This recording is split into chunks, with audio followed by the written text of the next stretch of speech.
Imagine, tu viens de vivre un truc de dingue. T'as eu la peur de ta vie, t'as cru que c'était fini. Mais en vrai, ce n'était que le début. Un mec débarque de nulle part, il la sauve, il joue les héros. Elle l'invite à boire un verre et là, tout part en vrille. Le gars est partout, il sait tout et il compte même pas la laisser tranquille. Tu crois que c'est juste un crush un peu chelou? Eh bien non, c'est bien plus sombre que ça. Installe-toi parce que cette histoire va te faire flipper. Bon, alors, laisse-moi te raconter l'histoire d'Emma. Emma, c'est une nana comme il y en a plein.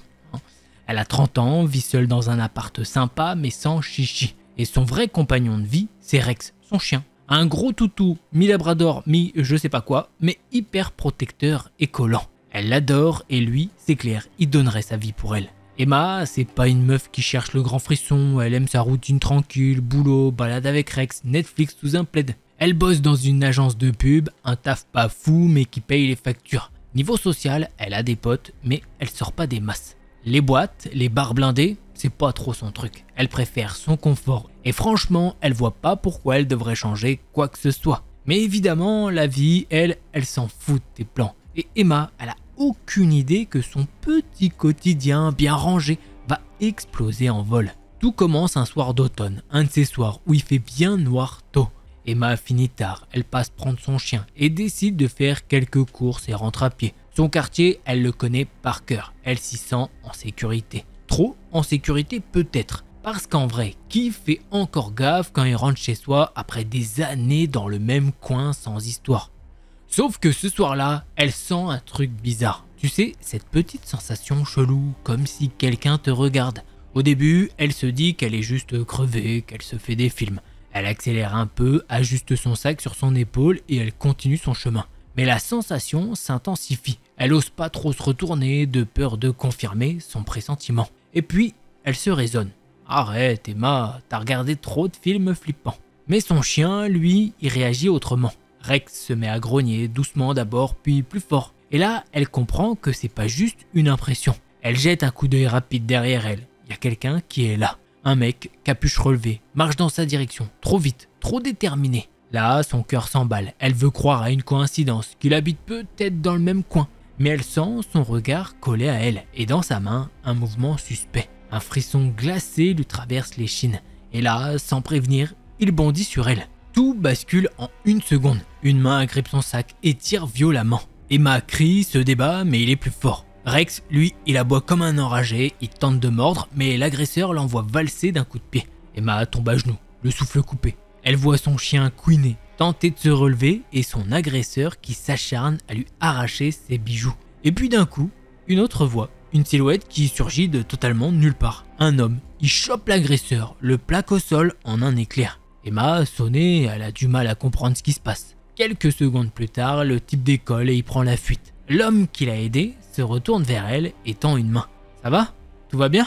Emma halète, encore en état de choc, elle hoche la tête, incapable de parler tout de suite. Son regard se pose sur son chien qui revient vers elle et sur cet homme qu'elle ne connaît pas, mais qui vient peut-être de lui sauver la vie. C'est son sauveur. Emma reprend doucement son souffle, son cœur cogne encore dans sa poitrine. Mais l'adrénaline commence à retomber. Elle lève enfin les yeux vers son sauveur, grand, brun, la trentaine, l'air sincèrement inquiet. Il a ce regard intense qui la met un peu mal à l'aise. Mais après ce qu'elle vient de vivre, elle est surtout reconnaissante. « Tu veux que je t'aide à rentrer chez toi ? Tu trembles encore. » C'est ce qu'il lui dit en tendant la main carrément. Emma, elle hésite une seconde, puis elle accepte. Ses jambes flageolent. Rex grogne doucement en fixant l'homme, pas totalement convaincu. Mais elle se dit que c'est normal, le chien a été secoué lui aussi. Ils se mettent alors à marcher quelques minutes en silence. L'homme finit par se présenter. « Ouais, au fait, moi c'est Alex. » Emma à la caisse. « Merci Alex, sans toi, je sais pas comment j'aurais géré. » Il fait un petit sourire, mais il lui dit « Ah, t'as été courageuse quand même. » Elle ricane nerveusement. « Ouais, j'ai juste hurlé comme une tarée et failli me faire dépouiller. Super courageux, ouais. » Il rit aussi et ça la détend un peu. Devant son immeuble, elle s'arrête et lui lance un dernier regard. « Tu veux peut-être boire un verre? Juste pour te remercier ?» Il sourit, visiblement ravi. « Ouais, pourquoi pas? Avec plaisir. » Elle ne sait pas encore que cette invitation, c'est la pire décision de sa vie. Emma s'est changée rapidement. Un jean, un pull simple, rien d'extravagant. Elle a hésité à annuler. Après tout, elle vient de vivre un truc super flippant. Peut-être qu'elle devrait juste rentrer chez elle, avec Rex, et se mater une série débile pour oublier. Mais bon, Alex, il lui a quand même sauvé la mise. Un verre, c'est pas grand chose. Et puis en plus, c'est elle qui a proposé. Quand elle sort de son immeuble, il est déjà là, appuyé contre une voiture noire. Il lui sourit immédiatement en la voyant, comme s'il attendait ce moment avec impatience. Alors, t'es prête? Elle acquiesce. J'espère que t'aimes les petits bars tranquilles, j'en connais un sympa, pas loin. Il ouvre la portière passager, Emma hésite, monte dans la voiture d'un mec qu'elle connaît à peine. Pas hyper malin. C'est à 10 minutes à pied si tu préfères, c'est ce qu'ajoute Alex en voyant son hésitation. Elle souffle, un peu gênée. Désolé, je suis encore un peu sur les nerfs. Oh, c'est normal, t'inquiète. Allez, on y va à pied. Il est cool, pas insistant, c'est rassurant. Il marche côte à côte et très vite, la conversation devient fluide. Il lui parle de son boulot, il bosse dans la sécurité. Logique, vu son sang-froid de tout à l'heure. Il lui raconte qu'il vient souvent dans ce bar parce qu'il aime l'ambiance calme, loin des grosses foules. Il pose aussi quelques questions sur elle, mais sans être trop intrusif. En arrivant, Emma est plutôt à l'aise, le bar est sympa, cosy, lumière tamisée. Une petite musique jazz en fond, rien d'oppressant. Oh, j'avoue, c'est parfait, merci. Alex commande 2 verres. J'avoue, j'ai pas l'habitude qu'on me remercie comme ça, donc merci à toi. Je suppose que tu sauves souvent des inconnus en détresse? Il sourit, il prend une gorgée de son verre. Non, non, je te rassure, t'es la première. Il parle encore et le temps passe vite. Emma se détend. Elle rit à ses blagues, elle oublie presque l'agression. C'est agréable de se sentir en sécurité après une soirée pareille. Mais il y a un truc, un détail qui la perturbe. Une impression bizarre qu'elle n'arrive pas à définir. Peut-être est-ce sa façon de le regarder, un peu trop fixement. Ou le fait qu'il semble déjà savoir certaines choses sur elle sans qu'elle ne les ait mentionnées. Et sinon, t'as grandi dans le coin? Ouais, pas loin. J'ai cru reconnaître ton chien. J'ai déjà dû te croiser en balade. Elle fronce légèrement les sourcils. Ouais, c'est possible, hein, ou peut-être pas. 1 heure plus tard, il quitte le bar. Allez, je vais te raccompagner. Là, Emma refuse poliment. Elle veut marcher un peu seule, prendre l'air. Il insiste pas, il sourit juste. D'accord, mais envoie-moi un message quand t'es bien rentré. Sur ces mots, elle lui donne son numéro de téléphone. Elle le remercie encore et elle tourne les talons. Emma rentre chez elle, encore un peu sonnée par la soirée. Alex est sympa, vraiment sympa. Peut-être même un petit peu trop. Elle secoue la tête, elle devient parano, c'est tout. Après ce qui s'est passé, c'est normal d'être sur la défensive. Rex l'accueille en remuant la queue, mais il s'arrête net en reniflant l'air. Il tourne en rond, près de la porte, comme s'il flairait quelque chose d'inhabituel. Mais qu'est-ce que t'as, toi? T'as peur du noir maintenant? Elle referme derrière elle, vérifie que la serrure est bien enclenchée, une vieille habitude qu'elle a toujours eue. Elle enlève ses chaussures, se laisse tomber sur le canapé et prend son téléphone. Là, il y a un message d'Alex. Alors, t'es bien rentré? Elle hésite, elle trouve ça un peu rapide, il l'a laissé il y a à peine 10 minutes. Mais bon, elle répond quand même. Ouais, merci encore pour ce soir. Et là, il répond instantanément. Avec plaisir, passe une bonne soirée? Elle sourit malgré elle, c'est vrai, il a été cool. Peut-être qu'elle se fait des films. Mais Rex, lui, continue de tourner près de la porte. Il grogne doucement, l'air tendu. Détends-toi, y a rien. Elle jette un coup d'œil par l'œilleton, par réflexe. Rien, juste la rue vide, éclairée par un lampadaire qui grésille. Mais elle n'arrive pas à se débarrasser de cette impression bizarre, comme si quelque chose clochait. Comme si... Non. Elle est fatiguée, elle doit juste dormir. Elle caresse son chien pour le calmer et finit par aller se coucher. Emma se réveille en sursaut, son cœur cogne. Elle met quelques secondes à comprendre où elle est. Elle est dans son lit, dans sa chambre, tout est normal. Alors, pourquoi elle a ce foutu pressentiment? Elle tend l'oreille, c'est le silence, juste le bruit du vent dehors. Rex dort au pied du lit, paisible. Elle se détend un peu. C'est sûrement le contre-coup de la soirée d'hier, son cerveau lui joue des tours. Elle attrape son téléphone, 3h42 du matin, et un message non lu. J'espère que tu dors bien. Elle fronce les sourcils, il a envoyé ça il y a à peine 20 minutes. Pourquoi il lui écrit au milieu de la nuit? Là, un frisson lui parcourt l'échine. Elle repose le téléphone et ferme les yeux. Ignore-le, c'est rien, juste un mec un peu trop attentionné. Mais une sensation désagréable l'empêche de se rendormir. Elle se lève et va boire un verre d'eau. En passant devant la fenêtre du salon, elle jette un coup d'œil dehors, juste par réflexe. Et son sang se glace. Là, en bas, près du lampadaire, il y a une silhouette, immobile. Elle plisse les yeux, son estomac se tord. L'homme est trop loin pour qu'elle distingue son visage. Mais il est là, il regarde sa maison. Elle se recule lentement, le cœur battant. Peut-être que c'est rien, juste un passant, un mec qui attend quelqu'un. Elle ose un deuxième regard. Elle se recule lentement, le cœur battant. Peut-être que ce n'est rien, juste un passant, un mec qui attend quelqu'un. Elle ose un deuxième regard, la silhouette a disparu. Emma reste figée, son souffle est court. Elle essaye de se raisonner. Elle est fatiguée, elle a la trouille depuis hier.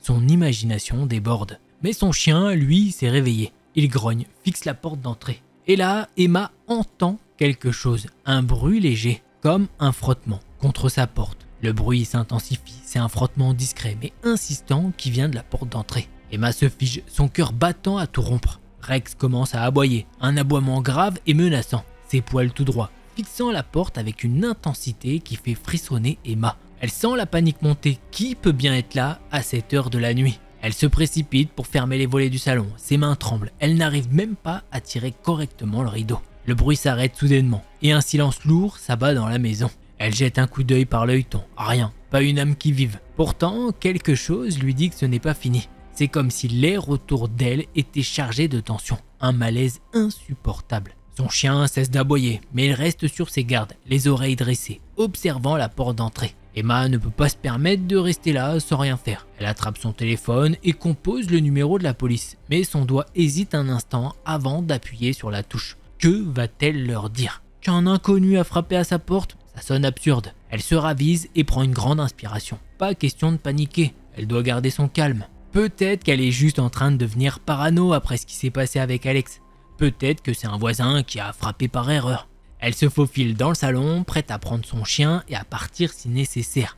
Juste au moment où elle commence à se sentir un peu plus sereine, un autre bruit retentit.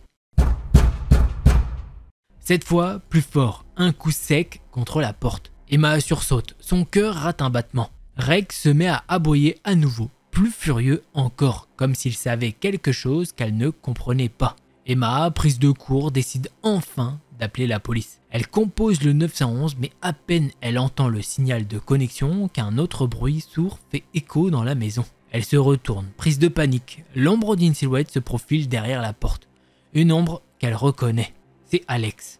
Emma reste pétrifiée, son regard rivé sur la silhouette qui se découpe contre la lumière tamisée du couloir. Son cœur s'emballe à nouveau, frappant contre sa poitrine comme un tambour. Alex, elle le reconnaît immédiatement. Mais pourquoi il est là, à cette heure, après tout ce qui s'est passé? Le chien aboie avec une intensité qu'Emma n'a jamais entendue. Il se jette contre la porte comme s'il avait reconnu une menace. Emma, figée, sent une bouffée de panique l'envahir. Elle prend une grande inspiration, mais cette fois, la peur n'est pas loin, très proche. Quelque chose cloche. Elle s'approche lentement de la porte, essayant de garder son calme. Alex se tient là, sans bouger, presque trop silencieux. Elle entend le bruit de sa respiration, un souffle calme mais profondément régulier. Elle doit dire quelque chose, mais sa gorge est nouée. « Alex ?» Pas de réponse, il reste immobile, comme s'il attendait quelque chose. Elle se rapproche encore. « Qu'est-ce que tu fais là ?» Toujours pas de réponse, un frisson glacé la traverse. Pourquoi ne répond-il pas? Pourquoi est-il là à cette heure sans raison apparente? Elle sent son cœur accélérer encore, une sensation de vertige la submerge.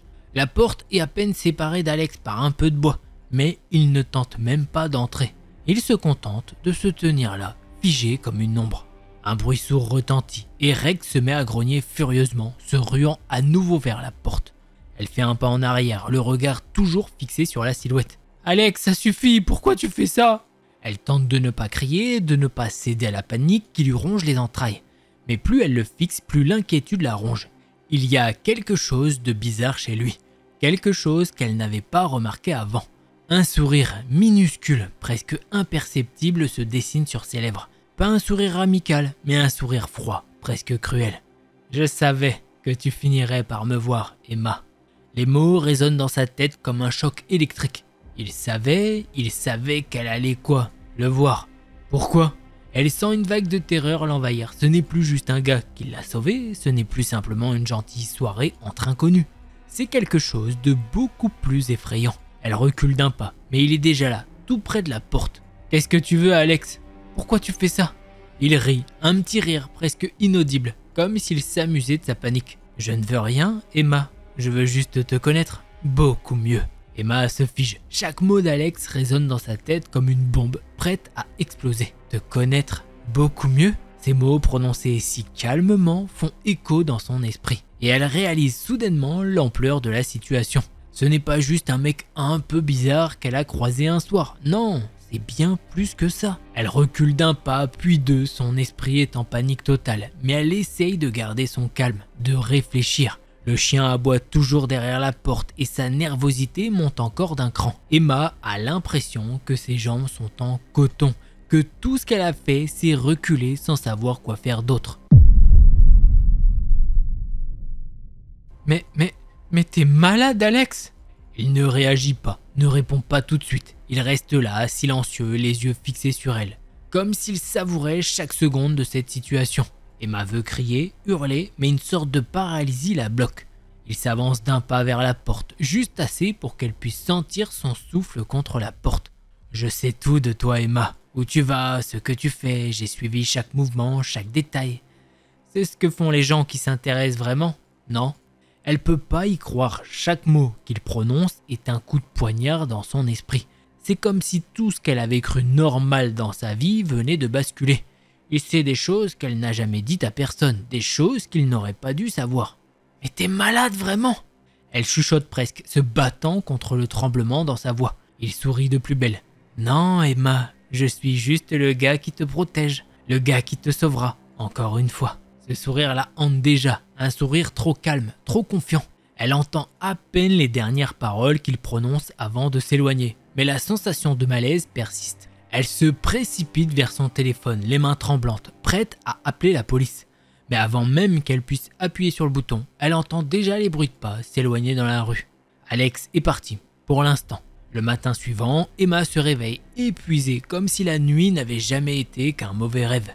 Mais le poids dans sa poitrine, cette sensation oppressante qui lui colle à la peau, lui rappelle que tout ça est bien réel. Alex a disparu pendant la nuit, mais elle sait que ce n'est que temporaire. Elle se force à sortir du lit, ses muscles lourds, ses pensées en désordre. Le chien dort encore, recroquevillé au pied du lit, comme s'il n'avait rien vécu. Elle se dirige vers la cuisine, les gestes mécaniques, le café, ce foutu café qui lui fait croire que tout peut redevenir normal. Mais rien n'est normal. Rien ne l'a jamais été depuis qu'Alex a franchi le seuil de sa vie. Les minutes passent, le silence est lourd, elle hésite. Est-ce qu'elle doit tout dire à quelqu'un? À ses parents par exemple? À ses amis? Mais elle le sait, personne ne la croirait. Il la prendrait pour une paranoïaque ou pire, une victime qui a mal interprété la situation. Comment expliquer à ses proches qu'un mec qu'elle a rencontré lors d'une soirée et qui l'a sauvé est en réalité un psychopathe qui la surveille ou l'espionne depuis la rue? Elle regarde Rex qui lève la tête, les oreilles pointées. Il doit sentir la même tension qu'elle. Emma soupire et prend son téléphone. Elle vérifie son dernier message d'Alex. Toujours pas de réponse. Elle se demande où il est, ce qu'il fait, mais elle n'ose pas le contacter. Ce silence la fait frissonner. C'est comme une attente, comme si l'horreur allait redémarrer à tout instant. Elle essaye de se concentrer sur ses pensées plus normales, comme son travail ou les tâches de la journée, mais c'est impossible. Un coup sec à la porte, Emma se fige, son cœur s'emballe, elle a peur de bouger. Mais la curiosité, ou peut-être la terreur, la pousse à avancer. Elle jette un coup d'œil par l'œilleton. Personne. Elle ouvre la porte doucement, les mains tremblantes. Rien, mais le courrier est là, posé sur le paillasson. Une enveloppe sans expéditeur. Elle la prend avec hésitation, ses doigts pleins de sueur. Elle la retourne. Pas de nom, juste un mot écrit à la main.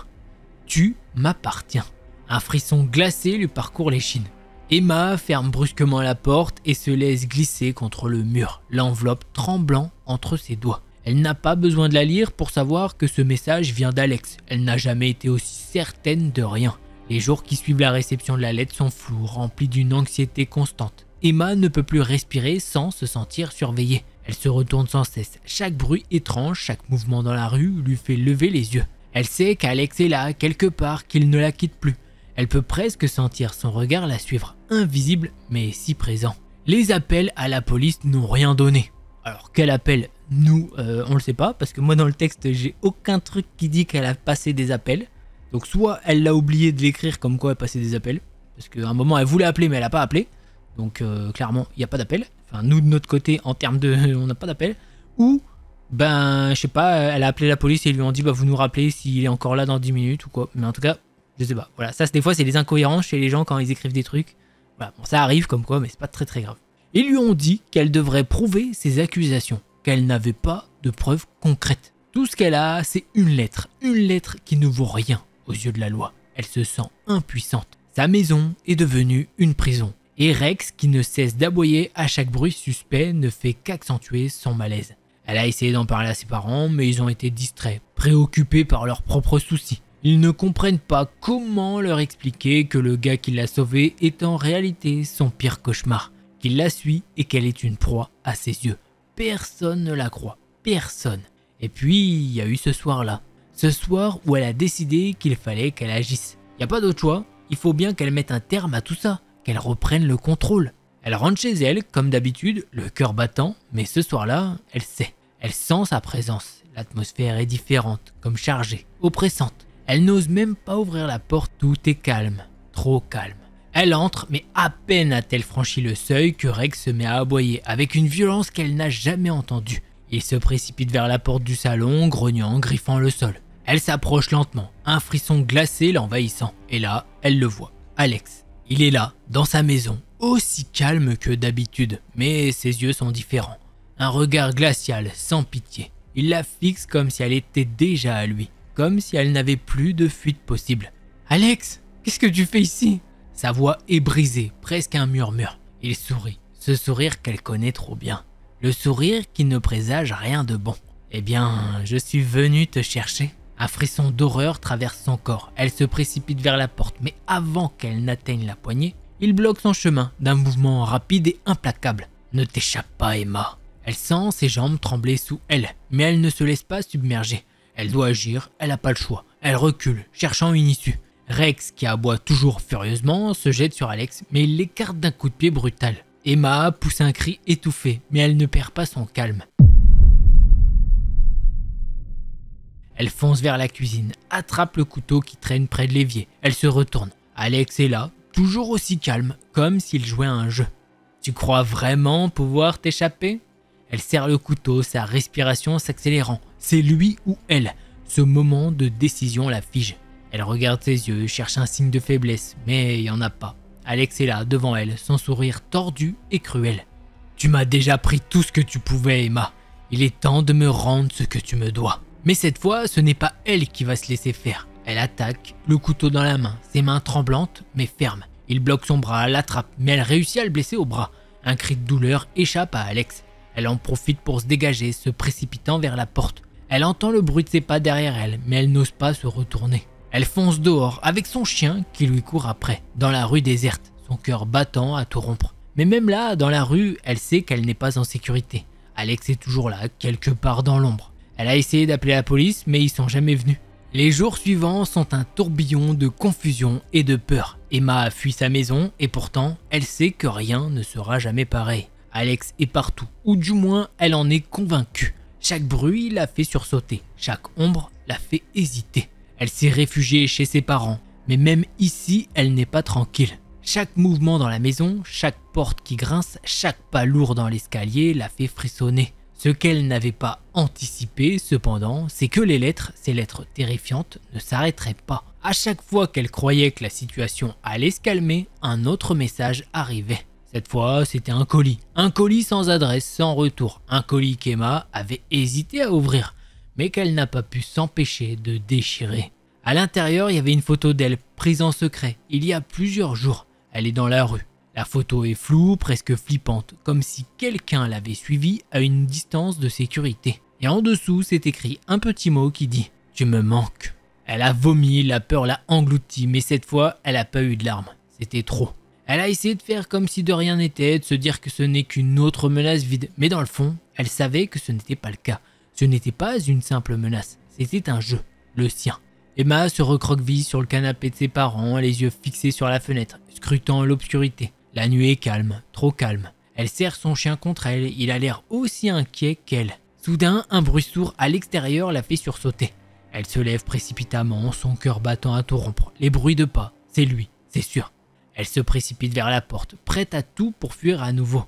Mais avant qu'elle n'ait pu atteindre la poignée, son téléphone sonne, un numéro inconnu.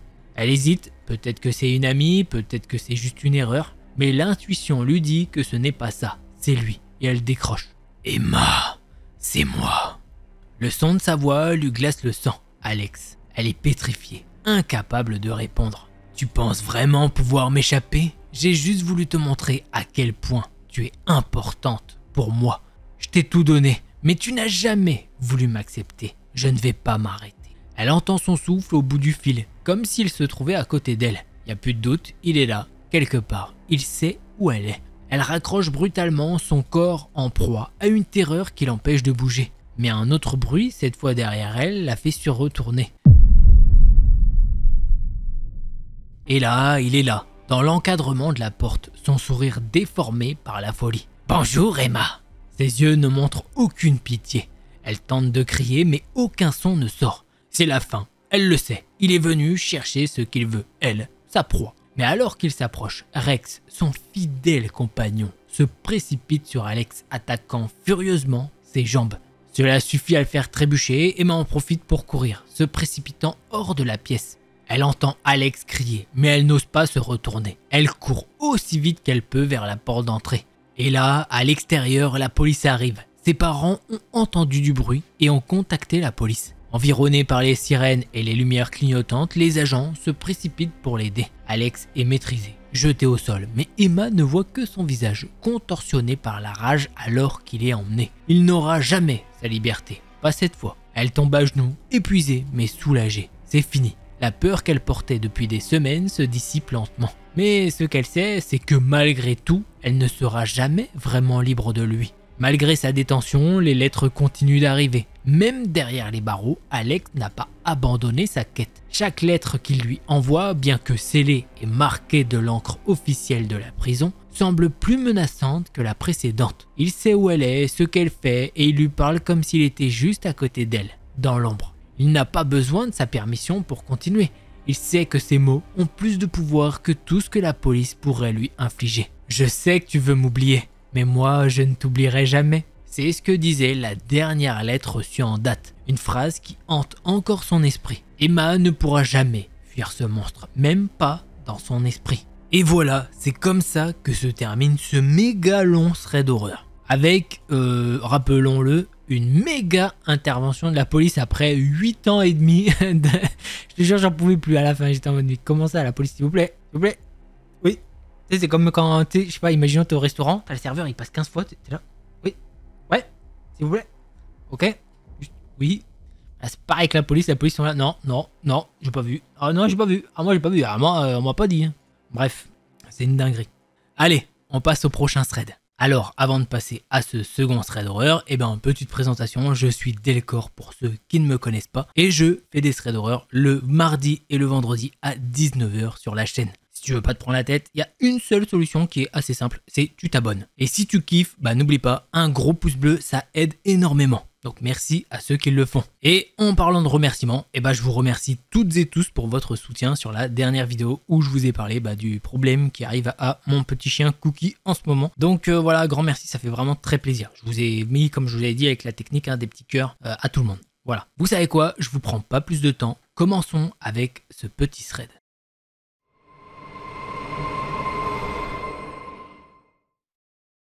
Mike, pendant sa deuxième année à l'université du Michigan, c'était pendant la semaine des examens finaux et il était sur le campus en train de bosser pour les multiples examens qu'il avait ce jour-là. Après avoir étudié dans un café du coin Expresso Royal, il décide d'aller dans un des bâtiments de la fac, le Mason Hall, pour utiliser le labo, info, les imprimantes, etc. Mais avant, il doit faire un petit détour par les toilettes. Comme les examens finaux ont commencé et que les cours sont finis, le campus est dans une ambiance un peu bizarre, entre deux. Tout est vide sauf les principales zones d'études qui sont bondées. Pensant qu'il pourrait en profiter, Mike prend l'ascenseur jusqu'au 4e étage. Normalement, à la base, c'est principalement des salles de classe. Il veut utiliser les toilettes qu'il imagine être les plus tranquilles. Il met sa musique à fond dans ses écouteurs, il entre, voit que ça a l'air vide et se précipite dans une cabine pour faire ses affaires. Tout se passe bien, il fait défiler son téléphone, à ce moment-là, il a rangé ses écouteurs. Puis, il remarque une agitation, 2 cabines à sa droite, au niveau de l'ouverture de la cabine. Rien d'étrange, non? Juste un autre étudiant qui a eu la même idée que lui. Après une minute étrangement longue, il voit enfin une silhouette passer devant sa cabine. Le type marche vers la sortie dans cette pièce en forme de U pour revenir après ce qui semble être un coup d'œil du côté du lavabo. En finissant dans sa cabine, Mike regarde alors cet homme entrer dans la cabine en diagonale par rapport à lui, tenir la porte ouverte à un angle de 45 degrés et le regarder. Là, Mike est assis, essayant juste de comprendre ce mec d'âge moyen qui semble essayer de le mater. Il essaye de l'ignorer et d'attendre qu'il sorte. Le type reste là, à le fixer. Puis il commence à bouger comme s'il essayait d'ajuster son angle de vue. Agacé, Mike finit par dire « Est-ce que je peux faire quelque chose pour toi ?» En gros, il dit ça en espérant le faire partir. Et aussi, je pense qu'il précise pas, mais les cabines sont fermées, mais vous savez, dans les cabines, il y a des toutes petites fentes, généralement c'est assez mal fait, donc tu peux plus ou moins voir un peu. Donc à mon avis, le mec, il essaye de... tu vois. Non, le type est toujours là, assis à regarder autour de cette porte. Alors Mike lui dit « Mais qu'est-ce que tu fous ?» Aucune réponse, juste son regard noir. À ce moment-là, le type commence à se déplacer dans la zone des cabines, à entrer dans d'autres cabines au hasard et à errer dans la zone entre les deux rangées de cabines. Tout le temps, il regarde Mike à travers la fente de la porte. Là, la colère de Mike se transforme en peur. La peur d'ouvrir la cabine et de se retrouver face à face avec quiconque est assez culotté pour faire ça. Quelque chose dans ses mouvements et son regard implacable lui donne l'impression d'être une sorte de proie pour lui. À ce moment-là, Mike commence à envisager d'appeler quelqu'un, ou d'appeler le DPSS. Apparemment, c'est la sécurité du campus ou un truc dans le genre. Heureusement, quelqu'un entre dans les toilettes. Le pervers quitte alors immédiatement la cabine dans laquelle il est posté et quitte la pièce alors que Mike peut l'entendre ouvrir et fermer la porte. Espérant qu'il est parti, Mike commence à remettre son sac pour entendre la porte s'ouvrir, se fermer, puis s'ouvrir à nouveau comme si quelqu'un venait d'entrer pour repartir instantanément. Sur le moment, et en y repensant, Mike est presque sûr que c'était le pervers qui revenait, mais qui repartait quand il a vu d'autres étudiants au lavabo. En entendant le robinet se fermer, Mike se rend compte que c'est sa meilleure chance de s'enfuir. Il ne parle pas de l'expérience en sortant avec l'étudiant et se concentre uniquement sur l'idée de s'éloigner des toilettes. Son plan est de descendre au 3e étage et d'appeler les services de sécurité publique. Il se dit qu'il doit signaler ce type au cas où il essaierait de recommencer, et il suppose que la police voudra le rencontrer sur les lieux. Énervé, Mike descend. Heureusement, il n'y a aucun signe de lui. En sortant par les portes de la cage d'escalier nord, il s'affale sur le banc, prend une petite pause et commence à composer le numéro. Pourtant, avant qu'il puisse appuyer sur appeler, il voit le pervers traverser la même cage d'escalier que lui. Il marche à un rythme rapide, mais dès qu'il voit Mike, il s'arrête devant la porte. Il commence alors une marche beaucoup plus calme et décontractée dans le couloir, en passant devant lui. Ce faisant, il fixe Mike du regard et jette un œil dans les salles de classe vides. Alors qu'il descend le couloir, Mike le voit tourner au coin de l'autre couloir de cet étage. Effrayé, Mike se lève et commence à descendre les escaliers en courant. En descendant, il appelle la police, il explique toute la situation à l'opérateur alors qu'il descend rapidement les escaliers et le couloir jusqu'au hall principal du bâtiment. Être au premier étage le fait se sentir beaucoup mieux car il y a pas mal de monde. Il finit par s'asseoir sous l'escalier dans le hall à côté d'un distributeur automatique. Il termine son appel et on lui dit d'attendre l'arrivée d'un officier. Il reste assis là, soulagé d'être entouré d'autres personnes. Les pensées des intentions du pervers défilent dans son esprit, mais comme sur des roulettes, il le revoit. Il a une bonne vue de lui cette fois car il est un peu plus calme. Le type a une barbe et porte des bottes de travail, un short cargo et un t-shirt rentré. Pas un look normal pour quelqu'un de son âge qui traîne sur un campus universitaire. Il ne repère pas Mike immédiatement à cause de la foule alors qu'il descend le couloir depuis les escaliers que Mike vient de descendre. Il s'arrête net à côté du distributeur automatique et regarde autour de lui. Mike baisse la tête et regarde à travers son champ de vision pour essayer de se fondre davantage. Après environ une minute où il scrute la pièce, il s'éloigne. Peu de temps après, le policier arrive. Il dit essentiellement à Mike qu'il n'y a aucune chance qu'il puisse trouver ce type, mais il jettera un œil aux toilettes de toute façon. Agacé, Mike prend sa carte et s'en va. Il finit par prendre un chemin tortueux jusqu'à la bibliothèque de premier cycle en passant par la bibliothèque des cycles supérieurs. Il espère empêcher le pervers de le voir dans le diag ouvert. En entrant dans le hall de la bibliothèque de premier cycle, il s'assoit en regardant la porte. Il s'attend pleinement à ce que le pervers entre à nouveau. Heureusement, il ne fait pas son apparition. Mike finit par tomber sur un colocataire qui plaisante en disant qu'il a failli se faire gouloum et s'est ensuite assis pendant les quelques heures qui lui restaient pour essayer en vain de se concentrer sur ses études. Et c'est comme ça que se termine ce thread d'horreur. Voilà, on passe au prochain thread.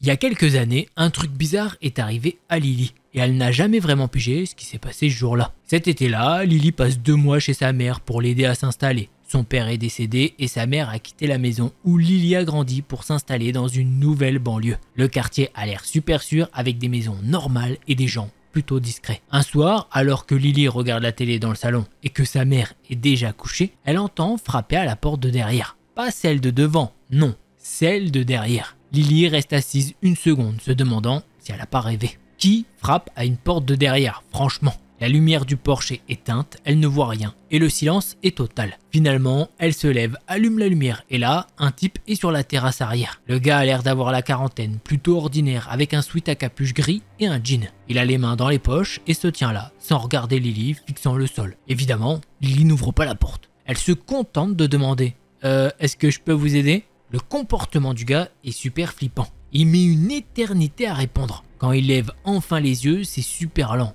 Et son expression est bizarre, un peu vide, comme s'il essayait de paraître sobre. Il sourit à travers la porte-fenêtre et dit « Ouais, désolé, je crois que j'ai laissé ma veste ici. » Lily le regarde fixement et lui dit « Non, je crois pas, vous vous êtes trompé de maison. » Et là, le type fait ce truc où il penche légèrement la tête, comme un chien qui entend un bruit étrange. Il continue de sourire, mais ne répond pas. Il reste juste planté là. Après quelques secondes, qui semblent des minutes à Lily, il finit par dire « Ah ouais, ok, bah c'est ma faute. » Puis il se retourne et il s'en va. Lily fait une grosse erreur en éteignant immédiatement le rétroéclairage. La maison a un de ces vieux portails en bois qui grince et se verrouille très fort. Au milieu de la nuit, elle se réveille en sueur, réalisant qu'elle ne l'a pas entendu se refermer. Elle retourne allumer la lumière et voit que la porte est toujours fermée. Le type aurait dû l'ouvrir et la refermer sans que Lily l'entende. Et ça, elle ne pense pas que ça soit possible. Elle essaie ensuite d'allumer la lumière du porche pour voir si quelqu'un est dehors, mais elle ne s'allume pas. Lily reste assise dans la cuisine jusqu'au lever du soleil, à attendre que quelque chose se passe. Une fois le jour levé, elle va vérifier la lumière du porche, elle est juste assez dévissée pour ne pas s'allumer. Elle et sa mère appellent la police qui vient et regarde autour. Les policiers remarquent que le bois de la porte d'entrée est ébréché juste au niveau du pêne dormant, comme si quelqu'un avait essayé de forcer la porte. Un voisin leur apprend aussi que quelqu'un a fouiné dans le jardin, plus tôt dans la journée, quand Lily et sa mère sont sortis faire les courses. Le pire dans cette histoire, c'est qu'il n'y a pas de solution. Le type n'est jamais revenu et la mère de Lily n'a plus rien remarqué d'anormal. Lily a fini par partir et sa mère vit toujours seule dans cette maison. Voilà les petits potes, j'espère que vous avez kiffé ces threads. Si c'est le cas, vous savez ce qu'il vous reste à faire, un petit pouce bleu et un abonnement. Et si jamais vous en voulez plus, je vous invite à cliquer sur l'une de ces deux vidéos là. Allez, c'était Delcor, en attendant la prochaine vidéo, portez-vous bien, tous les petits potes.